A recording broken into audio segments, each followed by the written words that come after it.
کہ آنے والے راستوں کا حال کس طرح معلوم ہو. یعنی جو اس کے سامنے دریا تھا یعنی دریائے نیل، تو اس کے بارے میں کہہ رہا ہے کہ وہ وہاں سے نکلے تو کیسے نکلے، پیچھے لاؤ لشکر ہے اور سامنے سمندر ہے، تو اس کے ہاتھ میں بولتے ہوئے قلم، جو لاٹھی ہے اس کے ہاتھ میں، تب اس کی رہبری کی. آپ سے پوچھا جائے گا کہ بولتے ہوئے قلم نے اس کی کیسی رہبری کی، یا پھر یہ آپ کو پوچھ سکتا ہے کہ جب پیچھے فوج تھا، لاکھوں کی تعداد میں فوج اور آگے سمندر، تو اس کی رہبری کس نے کی، اور پانی کا چوڑا سینہ درمیان سے پھٹ پڑا. یعنی اس قلم نے اس کی مدد کی، اس لاٹھی سے اس کی مدد ہوئی، تو پانی کا چوڑا یعنی پانی پر مارا اس لاٹھی کو، تو پانی اپنے آپ راستہ دے دیا اور وہ پانی کھڑا ہو گیا، پھٹ پڑا. یہ تمام لوگ آگے بڑھ گئے، یعنی جو ان کے ساتھ لوگ تھے وہ سب کے سب پانی کے جو راستے بنے تھے اس میں آگے بڑھ گئے. اور تھوڑی ہی دیر بعد ایک اور آدمی اپنے غلاموں کے ساتھ، یعنی کریں کہ کچھ لوگ جس کو کہا کہ روشنی کے ساتھ یعنی فوج کے ساتھ دیکھا تھا، جس کی وجہ سے وہ سوچ میں پڑ گیا تھا، وہ اپنے غلاموں کے ساتھ وہاں آیا اور پانی کے چوڑے سینے میں. اس کا مطلب یہ ہے کہ وہ جو آدمی آیا ہے وہ بادشاہ ہے، یعنی یہ بتا دیا کہ اس کا نام کیا ہے، تو اس کا نام فرعون ہے. وہ آیا اور پانی کے چوڑے سینے میں ہمیشہ کے لیے دفن ہو گیا، وہ پار نہیں کر سکا اور وہیں پر وہ ڈوب گیا. لیکن اس طرف یہ ہوا، یعنی ایک طرف تو یہ ہو گیا کہ وہ ڈوب گیا اور وہیں پر مر گیا، تو آپ کو یہ پوچھا جائے گا پانی کے چوڑے سینے میں ہمیشہ کے لیے کون دفن ہو گیا. آدمی اپنے غلاموں کے ساتھ کہاں پر جو ہے پہنچا. لیکن اس طرف یہ ہوا، یعنی اس فوج کی طرف جو ہوا تو ہوا، اب اس کی طرف یعنی حضرت موسیٰ کی طرف ہوا کیا، ایک بڑے میدان میں پہنچ کر جب انہوں نے اطمینان کا سانس لیا، اور یہ سانس مذکر اور مؤنث دونوں ہے، تو اطمینان کی سانس بھی پڑھتے ہیں، اطمینان کا سانس بھی، تو وہ روشنیاں جو 6 لاکھ کی تعداد میں تھیں اس شخص کے چہرے پر تیکھی پڑنے لگیں. اس سے قبل وہ آسان راستوں پر چلنے کی عادی تھیں، انہیں ایسی رہ گزر قطعی پسند نہیں تھی جن سے ہو کر آگے بڑھنا ایک دشوار کام ہو. تب وہ شخص بڑا مجبور دکھائی دینے لگا. کون؟ وہی یعنی حضرت موسیٰ علیہ السلام. اور ایسے ہی وقت میں آسمان سے گول گول اور خوبصورت روٹیاں برسنے لگیں. تو یہاں پر آپ سے کئی طرح کے سوالات ہو سکتے ہیں. اپنے غلاموں کے ساتھ پانی کے چوڑے سینے میں کون ہمیشہ کے لیے دفن ہو گیا؟ پانی کے چوڑے سینے کو عبور کر میدان میں پہنچنے کے بعد اس کے لیے کیا برسنے لگی؟ تو اس طرح سے آپ دیکھ رہے ہیں کہ آپ کے سوالات جو ہے ڈیولپ ہوں گے. یہی اس کہانی کی ابتدا ہے اور اس کے بعد کا انجام سب کو معلوم ہے. کہانی کی ابتدا یہی ہے جبکہ انجام سب کو معلوم ہے. انجام ہمیں بھی معلوم ہے. ہمیں کیا معلوم ہے تو وہ بتائیں گے. اس کے باوجود ہم اپنے جسموں کو چھپائے پھرتے ہیں. یعنی ہمیں معلوم ہے کہ کام کرنا چاہیے، ہمیں یعنی حق کے راستے پر چلنے چاہیے، ہمیں صدق و امانت کے راستے کو اختیار کرنا چاہیے، لیکن اس کے باوجود بھی ہم یہ کام نہیں کرتے ہیں. کہہ رہے ہیں اس کے باوجود ہم اپنے جسموں کو چھپائے پھرتے ہیں، ہم ان چیزوں کو کرتے نہیں ہیں. محنت کشی کا کام، حق پرستی کا کام جو کرنا چاہیے وہ نہیں کرتے ہیں. اگر ایسا نہ کریں تو ان میں 1000 چھید ہو جائیں تو پھر کوئی کام نہیں ہوگا. ہمیں جب کوئی بات کہنی ہوتی ہے تو ہم اپنے جسموں کو پھٹے پرانے کمبلوں سے گھیر لیتے ہیں، یعنی ایک گھیرا بنا لیتے ہیں. ہم بچنے کی کوشش کرتے ہیں، محنت سے دور بھاگتے ہیں، ایک ذرا سی گردن اٹھا کر ادھر ادھر دیکھتے ہیں، بس تھوڑا سا جو ہے کام کر لیا اور جو ہے بچنے کی کوشش کرتے ہیں اور اپنی بات دھیرے دھیرے کہتے ہیں کہ ہمیشہ ایک بڑا خطرہ لاحق رہتا ہے. ہماری زبان آج بھی دوسروں کی ہتھیلی پر دم سادھے چپ چاپ پڑی رہتی ہے. مطلب دوسرے محنت کریں، ہم آرام سے رہیں. یہی سبب ہے کہ پچھلے دنوں چند باتیں ہم نے دور تک پھیلے ہوئے ریگستان میں دم لیتے ہوئے کچھ لوگوں کے بارے میں کہیں تو باتیں ہمارے منہ کے اندر یوں پھیر دی گئیں جیسے اسی ریگستان کے پہلو میں بہنے والی ایک نہر میں جنگی جہازوں کا رخ موڑ دیا جاتا ہے. جب ہماری باتیں ہم تک لوٹا دی گئیں تو ہمیں وہ لوگ یاد آئے جن کے بچے مٹھائیاں کھا کر مر گئے. یعنی وہ لوگ جو محنت کر رہے تھے اور کرتے کرتے یعنی انہوں نے خوب مال و دولت کمایا اور وہ لوگ اس طرح سے اس دنیا سے چل بسے، پھر بھی ان کے چہروں پر کوئی بل نہیں پڑا، کیونکہ وہ لوگ محنت کش تھے، محنت کیا تب جو ہے انہوں نے اس سے جو کچھ بھی حاصل کیا، جو رزق ان کو مل رہا تھا وہ کچھ ملا تو وہ خوشی خوشی پھر جو ہے قبول کیا اور اس دنیا سے گئے. ان کے پاؤں کے نیچے گیہوں کی بالیاں لہلہاتی رہیں کیونکہ وہ محنت کش لوگ تھے. ان کے بہنوں کا اسکارف جو ماں نے دیا تھا اسے سنبھال کر رکھو، اس کے زبان کے گرد لپیٹ دیا گیا تاکہ سونے کا وہ دانت جو مجبوری سے زیادہ ان کا حسن بن گیا تھا اپنی آب و تاب کھو دے. سورج کی روشنی اس پر نہ پڑے. اتنا کچھ ہونے کے بعد بھی ان کی انگلیاں فولاد سے ٹکراتی رہیں اور پاؤں ان کے زمین پر جمے رہے. تو یہ ان لوگوں کے بارے میں بتایا. اس شہر کی کہانی جس کے بازار میں کبھی ایک چاند فروخت ہوا تھا، اس شہر کی کہانی پھر کہہ رہے ہیں کہ جو بازار میں فروخت ہوا تھا بہت پرانی ہو چکی ہے. پھر ہم میں سے کچھ لوگ اوپر آسمان کی وسعتوں میں کیا ڈھونڈتے ہیں؟ سوال قائم کر دیا کہ یہ تو واقعہ بہت پرانا ہو چکا ہے، پھر بھی ہم آسمان کی طرف دیکھ رہے ہیں اور آسمان کے ایک کنارے سے دوسرے کنارے دیکھ جاتے ہیں، اس میں ہم کیا تلاش کرتے ہیں؟ ڈھونڈنے والا تو ایک ایسا بھی ہوا کہ وہ اوپر چلا گیا اور چاند پر بیٹھی ہوئی بڑھیا کو نیچے اتار لایا. وہ بڑھیا اب ایک سے ایک قصے سناتی ہے.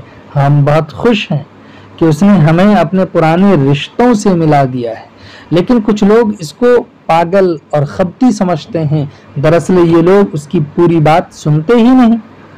یہ ایک بہت پرانے قصے پر سر دھنتے رہتے ہیں، یعنی بس تھے تو وہ آبا ہی تمہارے، ہم انہی کی جو ہے رٹ لگائے رہتے ہیں کہ انہوں نے یہ کارنامے انجام دیے، ایسا کر لیا ویسا کر لیا، ان کے پاس یہ چیزیں آتی تھیں ایسے آتی تھی. یعنی ہم پرانی باتوں کو دہراتے ہیں اور خوش ہوتے ہیں. انہیں فرصت ہی نہیں ملتی تھی، ورنہ ایسا کیوں ہوتا کہ ان کے پاؤں کے نیچے بہاریں دم توڑ دیتی. آج ہم ہیں کہ کام کرنے کو تیار نہیں ہوتے. گویا کہ بہت گہری چوٹ اس افسانے کے ذریعے سے آج کے نوجوانوں کو، آج کی پیڑھیوں کو دی جا رہی ہیں. بہت دنوں کے بعد ہم آج اپنے گھر لوٹے ہیں. یعنی اس واقعے کو سننے کے اور سمجھنے کے بعد کہا کہ بہت دنوں کے بعد گویا کہ ہم اس بات کو سمجھ پائے ہیں اور پھر ہم بھی ایک طرح سے کمر باندھے ہوئے چلنے کو تیار ہوئے ہیں. شمال اور مغرب کی سمت بہت خطرناک ہوا چلی ہے. دور ہمالہ کے نیچے ہنستی اور مسکراتی ہوئی وادیوں کے سر پر بادلوں کا سمندر بے چین ہے. ہمارے گھر کا ایک چراغ وقت سے پہلے بجھ گیا ہے. لوگ بہت اداس ہیں. تھوڑی دیر بعد ہوا کا سخت جھونکا آئے گا اور گھر کی دیواریں آزادی کے گیت شروع کر دیں گی. اس سے پہلے کہ ایسا ہو جائے، یعنی کہہ رہے کہ ایسا ہو اس سے پہلے، یعنی مصیبت کے آنے سے پہلے اس کے لیے ہمیں تیار ہونا چاہیے کہ ہم اپنی ایک بات لوگوں کے سامنے رکھنا چاہتے ہیں. ہم نے اپنے جسم کو پھٹے پرانے کمبلوں سے گھیر لیا ہے اور ادھر ادھر نگاہ دوڑائی تو دیکھا کہ جسمانی امراض کے ایک ماہر سامنے بیٹھے ہیں اور نگاہیں ان کی آسمان کی طرف لگی ہیں. وہ غالباً روٹیوں کا رقص دیکھنے میں مصروف ہیں. رقص کہتے ہیں ڈانس کو، ناچ کو. حالانکہ گیہوں کی فصلیں ان کے قدموں کے نیچے دم توڑ رہی ہیں. بہت سنبھل کر اور ڈرتے ڈرتے ہم نے کہا کہ ہمیں ایک ایسے آدمی کی تلاش ہے جس کی 8 برسوں کی مسلسل ریاضت کا پھل ایک بیوی اور چند بکریاں ہوں. تو ایسا ہوا کہ نگاہوں کے تیر ہم پر برسنے لگے. کہا کہ یہ کیا آخر تم پاگل پنے کی بات کر رہے ہو؟ ہم نے پھٹے پرانے کمبلوں کو اپنے جسم پر اور بھی سخت کر دیا. اسی دوران ہوا کا سخت جھونکا آیا اور اپنا کام کر گیا. دیواریں آزادی کے گیت گانے لگیں. اپنے وقت سے پہلے بجھنے والے چراغ کے غم میں لوگ ابھی تک ماتم کر رہے ہیں. ہم اپنی جگہ سے اٹھ گئے ہیں اور ننگی دیواروں کے نیچے بیٹھے ہوئے اپنا اعتماد خود حاصل کر رہے ہیں کہ اب آسمان سے روٹیاں نہیں گریں گی. تو یہاں پر یہ صاف واضح پیغام ہے کہ اب روٹیاں نہیں برسیں گی. گویا کہ آپ کو اب محنت کرنی پڑے گی. محنت کے ہاتھوں